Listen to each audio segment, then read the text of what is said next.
Alright, so an action potential basically is an electrical signal.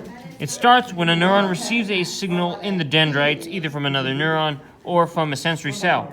It travels through the cell body of the neuron, jumping between the nodes of Ranvier, thanks to the Schwann cells, which produce the myelin sheaths. So just like bow, bow, bow, bow, bow, into the axon terminal, where it then activates the release of neurotransmitters, which travel through the synaptic gap to the dendrites of another neuron, activating an action potential there as well, etc., to the axon of another neuron, thus, once again, activating neurotranslators, going to the dendrite of another neuron, through the cell body, etc., until eventually it reaches a whatever cell it needs to reach, such as, say, a muscle cell that needs to have a signal to activate.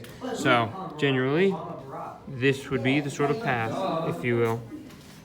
Also, and additionally, we've mentioned the myelin sheaths. It's very important that they exist.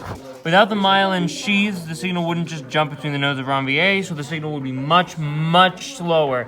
Too slow to be effective for any useful thing.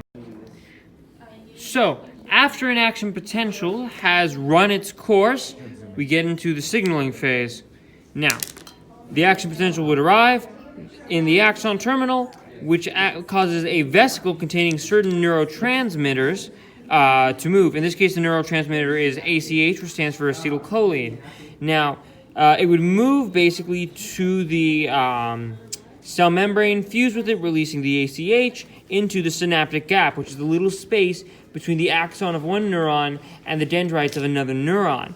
So the ACH crosses the synaptic gap and touches receptors specifically designed for it, which activates the opening of a ligand-gated ion channel in the postsynaptic neuron. The opening of the ligand-gated ion channel is what starts the action potential in the next neuron.